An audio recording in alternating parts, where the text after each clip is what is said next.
Hello and welcome back. I'm your host JT Thomas, sitting in for David Agono on this episode of In the Huddle. Joining me today we have Willie Edwards, Alex Shook, and my man Scott Gyorko. Gentlemen, let's break the huddle. Last week we witnessed West Virginia play its final game. We went to Iowa State, and it was more so, in my opinion, a revenge game. You know, after after going down there last year and losing, it was tough to go in there this season knowing that we needed to redeem ourselves. So if you would, let's have our player of the weeks for Iowa State 2014. We'll start with Scotty. I'm going to go with the trio of Tongree, Kwiatkowski, and KJ Dillon. It seemed like all three of those guys were running around. It seems like they made every tackle that we had on defense. KJ Dillon had a huge hit. Carl Joseph had a good hit. But it seemed like Tongree with the sack and running sideline to sideline really stepped up. Yeah, Tongree was lights out. Had 13 tackles in this game. My player of the game, though, would probably have to go to Skylar Howard. I thought he did a good job coming in. It's an obvious pick, but you know, he managed the game well. He made plays, he made throws, made some plays with his feet, which we really haven't had much this year. So I was happy to see him. Hopefully, you know, that bodes well for next year. That if the guy that can beat Skylar Howard out is on this team, then we're probably going to have a pretty good quarterback. That guy may be on this team. Maybe. And both of you guys made valid points. I was looking at the stats, and you know, Kwiatkowski had 12 tackles. Tongree had 12 tackles, and I think KJ Dillon had 11 tackles. So those guys were in almost double figures in tackles. And so when your linebackers are running around making plays like that, that bodes well for your defense. I'm going with the offensive guy, which is kind of crazy. So I'm a defensive guy, I know. You know, David's not here, so I got to do something crazy. I'm going to go with Russell Shell. He had 22 carries, 146 yards, set the tone on the first touchdown, 54 yards.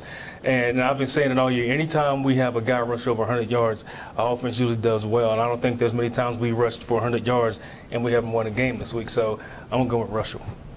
I agree with Will in terms of my not necessarily the player per se, but I thought offense did a great job of finding themselves this game. And just like last week, we you know, I almost had a fit in terms of wondering why we didn't have those big backs running in the first series, and we got that done this week with Shell scoring the first touchdown. I was kind of shocked that no other running backs pretty. I mean, well, Wendell Small had a few carries, but we didn't see, you know. Jeremy has fumbled the first time he touched the ball, I think. That's why he didn't play anymore. Yeah, credit has to be given to the offensive line as well. And we played some new guys. Right. Was it Mateo? Tony Mateo. Lingenfelder came in, and they did a credible job. I thought did a pretty good job opening up some holes and protecting Howard. It's a little easier to protect Howard, too, I think. And I think our second and third receivers did a great job because obviously Kevin White was hurt, heavily banged his ankle. Mario Alford, you know, had 5 receptions, 2 touchdowns. Da'Keil Shorts had a touchdown, 4 receptions, 50 yards. And number 10, Jordy Thompson had a nice reverse, got us a first down on that. So we had some other guys step up in the receiving game when Kevin White was down that kind of helped out Skylar Howard. Well, that kind of speaks to my next sort of notice or award for this week is in regard to we mentioned outstanding player of the week. I wanted to see if you guys can point out some notable efforts because obviously a lot of guys can put forth a lot of effort, and you know, guys like you just made Jordy Thompson. Jordy Thompson, I thought, put forth a great effort. Can easily have been a player of the week this week by doing some of the things he did. I mean, he just went out and had a great game for himself. So for me, you know, Jordy Thompson would be a guy who I would say would have notable effort this week. So I would go with Mario Alford. I mean, you know, 5 receptions, 2 touchdowns. I think he had about 85 yards. So had a great game. And one of the things I noticed also, if you look at the stats, Skylar Howard had 69 yards rushing, and that's the most yards a WVU quarterback has had since 2009. And you know, and when you say that, it sounds kind of weird because we're used to having quarterbacks that can run the ball. And you know, Clint Trickett is a pocket passer. He's not gonna, you know, scat out and run 20 yards. But Skylar kept the play going with his feet and kept his eyes downfield and did a great job. That really puts pressure on the defense. Yeah, extended when plays. the backside linebacker, instead of shifting down the hole and closing down the cutback lane, and you got to worry about Skylar Howard keeping it and running out the backside. That just opens up another running lane. Is why I think Russell Shell even had even more yards than what he did on a few of those plays. Yeah, during those zone reads. Right. Mm-hmm. It adds a different dimension to our offense. I guess my effort guys would be the guys I already mentioned, Mateo and Lingenfelder. Mm-hmm. Not because I focused on them all that much watching the offensive line, but mainly because you didn't see any really stupid penalties. You didn't see them. When you notice them, it's usually something bad, somebody running by them and they're chasing them down. They seem to have done a pretty credible job in there banging with those guys. I'll give you two notable mentions, I guess. Here is Terrell Chestnut, the interception, big play down late in the game, saved a touchdown, and then Josh Lambert and 3. He made the most 40-yard plus field goals in FBS history. Wow. Yeah. He's made 27 this season, I think, so somewhere around there. Wow. And then even Nick O'Toole with his, they didn't even return a punt, I don't think, and then he had 2 or 3 inside the 20. He gets the best mustache award. Well, I'm not to jump ahead, but we talk about punts. I mean, I don't think we put one on the ground this game. I mean, correct me. We'll get that. Yep, okay. Yeah, we're going to talk about that. You said the word punt. So Trigger point. So let's talk about the preparation going into this week in terms of as I said earlier, this game was more of a revenge game. Last year we went to we played Iowa and they beat us by 24 points. For us to go in there and starting off and being down at some points by 14 points, for this team to get yelled at by Coach Hogan and to respond like they did, I mean, really speaks to these guys' effort. I mean, they really got it. I mean, it seems like once he got on them, they got it together and they went out there and started playing the kind of football that we like. So if you would, let's talk about, preparation and the mindset of going into this game, knowing that they beat us last year at during the last game. Well, I think it's more than just a revenge game. You're talking about positioning yourself for a better bowl game. And if I'm not mistaken, if TCU and Baylor make it into the playoff rounds, that's going to move teams up. So that may put us in a better bowl than what we're hoping for. So if we were to lose that game, then that kind of would have Well, there was a lot to play for. This was the first winning season we've had in the Big 12 conferences. Right. So I mean, if we don't lose that game, we have another losing season. Then you have the whole state talking about West Virginia football and how they had another losing season in the Big 12. 7-5 just sounds so much better than 6-6. Oh yeah, it sets over that 500. Obviously a more positive tone going into the bowl game, and guys are more excited about practice and ready to get up and get to work in the morning. So hopefully we can take that momentum that we carried from about the second quarter on, because we were definitely sleepwalking at first in this ball game, and carry that on through to the bowl. Well, I think our defense played lights out after getting down 21-7. They scored 3 more points the rest of the game. So obviously our defense showed up, got some stops on third down. I think about 10 of them third downs, and got off the field and got our offense the ball back. So hats off to the defense and defensive coordinator and defensive staff for getting our guys I guess mentally ready after, like you said, sleepwalking the first few minutes, because I almost felt like JT when I saw 21-7. I was like, nah, this can't be happening. But those guys, they stuck in, they hung there, and they battled and they fought and came out with a great win. It was a dominating performance, really, after that second quarter. So 30-3, I think we outscored that team on later the latter part of the game. Let's stay on offense in terms, and I want to talk about one guy specifically, and that's Skylar Howard. For this guy to come in as a sophomore and do the things he did in that game, I thought bodes well for West Virginia. In fact, it really speaks to how the coaches prepared these guys. I mean, it seems like he didn't miss a beat in terms of either he does a great job of watching during practice, or he's getting those reps against the number 2 guys and making the best of it. Because when he's in the game, he goes in there just as though he was a starter. I mean, there was no drop off. In fact, it seemed like they were able to even open up the playbook a little more. you know, you start seeing some of the Pat White type of read option, you know, and that's a new dimension for us. I don't think that was opening up the offense. That was adding because of the guy who was going to have the ball in his hands the majority of the game. Because, you know, like I said before, Clint Trickett is not a read option guy who's going to, you know, hand it off. Next thing you know, he's out the back door. Skylar Howard's that type of kid, and I think they knew that when he came in, that this guy had some wheels on when he could run, and he proved that on Saturday. So, like I said, I'm interested in see. I don't look forward, but seeing what's going to happen next year when you have William Crest. I don't know if you guys ever seen this guy. I've seen him quite a few times. He looks like a linebacker, and this guy can run. So, you know, it's going to be it's nice to have some guys in there. Guy. Oh yeah, I mean, you got a guy that can break loose from an in pass rusher that you get by, it opens up the run, and if somebody comes down, you stand behind the line, throw it deep over the top. I mean, it puts a lot of pressure on these cornerbacks and defensive backs trying to, do I go get the quarterback or, you know, for first yard down, or what happened to us against Baylor. You said you're interested to see what happens next year. I'm interested to see what happens for the bowl game. And I think there's a real question about who our starting quarterback ought to be, and I'm concerned about Clint's health, the number of concussions that he apparently has had this year. You wonder how many shots to the head you want to take. I mean, I know Clint would probably run through a wall if the coach asked him to, but sometimes there has to be some degree of restraint. Right. I don't think there's a question, if you ask me. If we would have started the season with Skylar Howard at quarterback, what would be sitting at 7-5 right now and 5-4 in the Big 12?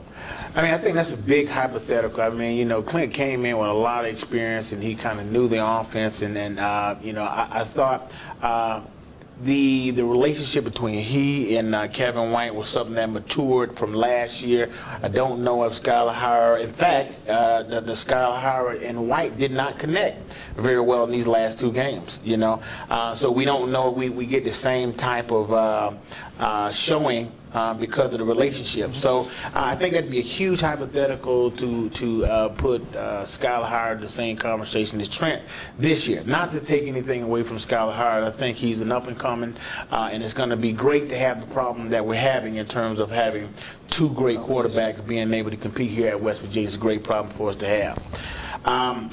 With that being said, also let's keep moving on offense just for a little bit and talk about Russell Shell, who you know he's been very consistent this year. You know, with the exception of him being hurt, he's been what we thought he could potentially be for West Virginia.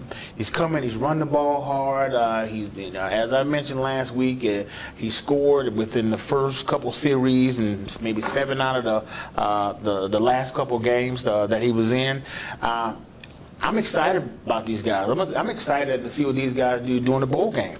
I mean, he's got to stay healthy. Yeah, that's the key. That's a big thing. That appears to have been his biggest problem this year. And you know, as a running back or linebacker, any of those positions, you got to learn how to play hurt. You're going to be hurt. I mean, there's a difference between being hurt and being injured, and I understand that. And obviously, he was banged up and unable to be effective. But you know, he's going to have to be able to stay healthy in order to have the kind of career we want him to have. Absolutely. His vision is by far the best of the running backs that we have. I mean, his cutback ability or just his vision to see that he doesn't have anything to just get positive yardage out of nothing is superior from what I see. I mean, I think he may not run the hardest. I think Dreamius runs the hardest. But as far as overall vision and agility getting through the hole, I think he's got a knack. I mean, he's a little savvy about it. Well, the thing that I noticed was on his touchdown, the 54-yard touchdown run, he had a little speed with him. And there was a guy that had an angle on him, and I was thinking, all right, they ain't got him. We're going to go to the next down. Well, you know, he just pulled away from that guy, and he showed me something that I hadn't seen from him all year. And maybe that's because he's getting healthy like you guys are talking about. So that little burst of speed, along with what you're talking about, Scott, he have the vision and be able to cut back and shift into some things like that. You know, if he can stay healthy, you know, he can be pretty dangerous. He was a big-time recruit. I mean, he had like 20,000 yards in high school, I think. Close to it. So we shouldn't expect anything less from him. But then let's also you know, talk about the negative in terms of, you know, the spotlight on Kevin White. You know, Kevin White may have had the worst game of the season so far. I believe he had four receptions, less than 50 yards. Less than 50 yards. I think he had 48 yards in this game, and it seemed like he got frustrated at some points. You know, and it almost seemed like there was some some holding every now and again, you know, and he wasn't getting called, and he got frustrated. And as I mentioned, he and Skylar weren't on the same page. But then that gave Mario an opportunity to shine and step up, as well as Jordan Thompson and to kill shorts. Anytime you see a smaller defensive back on Kevin White, if I was Skylar Howard, I would throw it short and let Kevin White go up and get it. It seems like most of his passes towards the end zone were deeper, you know, trying to lead him into the back of the end zone. If that's the case, to me, I'm throwing it up, let Kevin go get it, and then, like you were saying, they were holding him 3 straight plays. We went to him in the corner 3 straight times. They held him twice. They only called it once, and he dropped the other one. He affects the game just being out on the field. Right. I mean, he opens things up for Alford and whoever the other receivers are, and he opens things up for the running game because they have to respect him, and you know they got 2 guys on him at all times. Right. Well, I was kind of surprised that he played. I was at practice this past week, and he hardly practiced any. He was in the training room a lot, getting treated, and his ankle was heavily taped, as you can see during the game. He didn't have that burst of speed of what he typically had. But obviously Iowa State didn't know that, so those guys were on their heels. Even though he wasn't at full speed, he still commanded attention whenever he steps on the field. All right, that gives me a great segue in terms of being able to talk about on and off the field and how defense played a role in that game. And I wanted to point out a few things. There were in the third quarter, I believe, our defense were on the field. Our offense was on the field twice in the third quarter, which meant our defense spent a lot of time on the field. And those guys really played very well to spend so much time on the field. In fact, as I think we're in a consensus in terms of who was, for the most part, player of the week and notable players, guys like Tonkery, Kwiatkowski, Dillon, and Chestnut. And I would throw Joseph in there also, Carl Joseph in there also. Defense came alive. I mean, those guys came up and stood in the gap for their offense and gave them the opportunity to come along. So let's talk about defense and what they contributed. Well, I saw the first quarter. It seemed like we were playing a little bit deeper. They were doing a lot of dump downs, just taking what we were giving them, and we weren't tackling. And they were converting on third downs. I mean, they were throwing the ball, catching it. I think at one time he was 7 for 7 during their second drive or something like that. And that's a lot of dump downs, 7 completions on one drive in a row. So they're converting on third downs. And then once we started bringing pressure a little bit, and he started running, maybe he got tired, and maybe it was our pressure getting to him a little bit. But they weren't converting on third downs, and that's where the main turnaround was, from what I saw. I just thought we came out a little bit flat. Looked like I said, sleepwalking through. Once the guys got the juices going a little bit, got pumped up, we really dominated that team from that point forward. I totally agree. Like I said, our defense, and I echo everyone else's sentiments that, we came out flat in the beginning. I don't know if it was, we're playing a 2-8 team, or I don't know what it was, the flight out and things like that. But, they were able to turn around, put their foot in the ground, bow their backs, and play great defense and get the win. That's all you wanted out of this. Yeah, and that's on the heels of 3 straight losses as well. So that team could have thrown in the towel. They could have tanked the season. You got to give them credit for turning it around there. And a lot of it's momentum as well. I mean, we came out and we scored, and they came back and answered right back. We fumbled right there at the beginning of the second quarter, gave them the ball back. I mean, we spent 11 less minutes on the offensive side of the ball this game. I think they had 34 and a half minutes of time of possession. So they got 85 guys with scholarships too. So. They practiced too. Right. And they had 93 offensive plays, which is, and we only had, I think, in our 70s, in which most times that's flip-flop. We usually have more plays than the other teams. But, time of possession, they had it 35 minutes. We had it, I think, 20-something minutes. So, you look at those statistics and you think, you would look at them, you would think they should have won the game. The thing I was most impressed with, we only had 2 turnovers. I would prefer no turnovers, but at the rate we were clicking with turnovers, 5, 4, 3, or whatever, to have 2, and those 2 not hurt us, I know that's a shame to be saying that, but I was impressed that we didn't put the ball on the ground as much as we had in the past. You know, one thing that was key to that defense being very successful is being able to have a guy like Nick Kwiatkowski, who is in the top 10 in the Big 12 in tackles. And then you got a guy like Shaq Riddick, who is in the top 5 in sacks. When you got guys like that on your team, they tend to rally guys up, and they really tend to get after guys. But let's move on, and then let's get to our favorite subject, and that's special teams. Special teams, you know, hey, I mean, let's get, you know, I want to let you guys get into it and give me your opinion on, you know, how you thought we did, you know, for the most part, a grade, for the most part, how we did with special teams. Well, our coverage was good. I mean, there was no breakdowns in coverage. I think they averaged less than 20 yards on kickoff returns even. So, I mean, hats off to the guys, you know, being on these teams. I think they passed. I mean, just not having a disaster play on special teams seems to be about what we can expect, the best that we can expect. So, notwithstanding Lambert being fantastic, so I'm exaggerating a little bit, and I think O'Toole did a fair job as well. I don't know if I would say Lambert was fantastic. I mean, I guess it's almost in the same situation with Clint Trigger. The first 8 games we were 6-2, and people had high expectations for Clint. And then, you know, we kind of hit a little skid mark there, here and there. But, you know, same with Lambert. This guy was lights out. He won 2 games for us, and he didn't miss anything for a long time. And last couple of games, he's missed a couple chip shots. And I'm thinking, oh, that's, you know, when you're 46-yard chip shot for college. What's your definition? What's a long one? We're talking about Josh Lambert here. Okay. We're not talking about your average. We're not talking about a guy from, you know, Capitol High School or something like that. You know, we're talking about a guy who, like I said before, won the Maryland game for us, and he won the, I think it's a Texas Tech game for us. So, and you know, as a former player, when you see one of your best players and they're struggling, you know, sometimes a little doubt can kind of start creeping. Oh boy, what kind of game is this going to be, especially right off the bat? Right. But like I said, those guys, you know, they rallied around them, and you know, and played a great. And like I said before, no drops on punt return. So one of these days we're going to actually return. And it almost seemed, it's in the playbook, isn't it? Exactly. You know, we had, you know, Vernon Davis, who did a great job of fielding those punts, but it almost seemed like he had no intentions on running them. You know, you know, he wanted to secure the ball. You know, and that was all fine. You know, one thing I want to point out in terms of Josh Lambert, we talked about him a little bit. Currently, Josh Lambert is ranked number 2 in scoring in the Big 12 in regard to kicking. And just imagine that we got this guy for several years, and he's going to continue contributing to our football team. So we're really excited about Josh. And Josh, you know, it doesn't matter if Coach Hogerson doesn't talk to you as much as it should.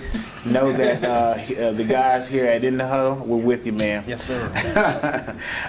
Guys, so let's get moving. And if I would, I want to just point out one more thing in terms of, as I watched the game, I noticed that the announcers kept talking about the 12th man, and the 12th man being Iowa's fans.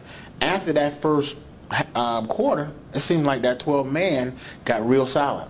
I mean, West Virginia did, yeah, for the most part. We played our game, got them out of the game, and really did what we needed to do to we bring were home. hitting hard. I mean, there was a few plays. I mean, KJ Dillon. Yeah. I mean, even Shaq Petaway, Joseph. I mean, these were some big time hits. And I mean, when you see people flinching when they get hit, I mean, it's that's unfair to Shaq. I don't understand that call there. Yeah. I just really. How you can call it targeting on someone that lowers their head. I feel bad for him though. He's had a rough go. Had to sit out a whole year injured in his first start, and then has that happen to him. It just seems unfair. I thought it was a good call. I mean, you want to protect. I'm a defensive guy, but the way the game. Right. How do you avoid it? Well, he ducked his head. He should have led with the shoulder instead of leading with his head. You know, it's all about protecting these guys now. I mean, I read a little thing this past week about Darryl Talley and all these other guys that are having issues because of the repetitive hits. And the way they're trying to change it is trying to, you know, use your face mask and using your shoulders more. Heads up football. So, you know, when I saw his head go down and the crown showed, I knew right away, you know, it was going to be a call against it. It's super slow-mo. When you're out there at game time speed, it's hard to just say, and then tackle. I mean, it's that's where you got to practice at. They tell you keep your eyes on the ball carrier, and then I mean, if you're hitting them straight up, I mean, if he'd have went up through with his shoulder and his arm, though, it would have looked like a even more bad hit. Yeah, you know, there was really a no-win situation in that scenario. You know, the guy, you know, and yeah. There was a football play, you know. The guy who's receiving the ball seemed like he was preparing to cover up, which made him tuck his head. And hey, you know, he got hit. I mean, I'm a defensive guy. I don't mind like popping you. You know, I'd rather see the big hits. I mean, because I actually worry about the fact that if you start thinking too much as a defensive guy and worry about where you place your head for the most part, you're gonna get yourself hurt. You know, and you're gonna, you know. Obviously, it's all about training in terms of heads up. But if you start thinking about that too much, I just see guys getting hurt. All right, but let's move on, guys. Let's talk about what we got in front of us, and that's the upcoming potential bowl game. We don't know a lot about it in terms of who we're going to play, so we'll sort of speculate in terms of. Never let that stop us talking. We know this. We know whoever we play, the Mountaineers will be ready. I mean, we have a week or so to get ready and relax a little bit, and I think, you know, just as we did in past bowl games, there's nothing to hold back, right? We should let it fly, and hopefully our guys will be ready. Let me get your thoughts on any bowl prediction or bowl. Well, a lot of predictions have us playing in the Liberty Bowl against Arkansas, but I'd really like to see us play the Russell Athletic Bowl against Clemson again. I think that our guys would be up on cloud nine saying, hey, we put 70 on them, let's do it again. Yeah, but those guys are going to be thinking about it too. So.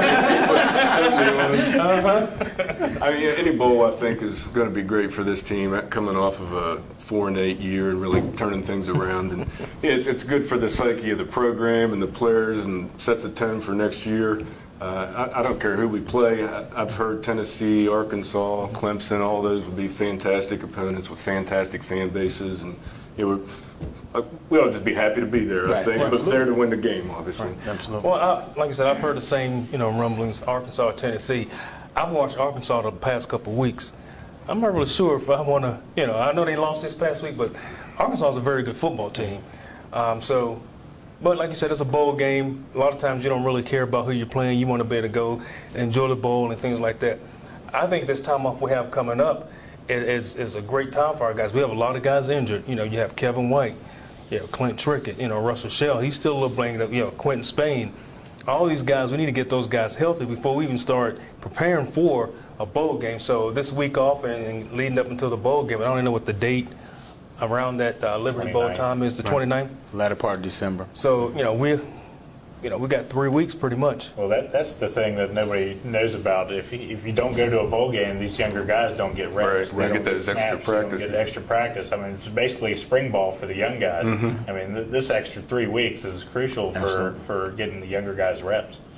And that's one of the major points that I want to point out. I mean, it's just so crucial that we have this extra time to get guys reps, and then and guys see this as an opportunity to bond, an opportunity to feel rewarded for an accomplishment, for first and foremost being able to play together. I mean, look at guys like the running back Bowie, who was a starter a couple years ago. That guy came in and really put his feelings aside and really laid it down for his team.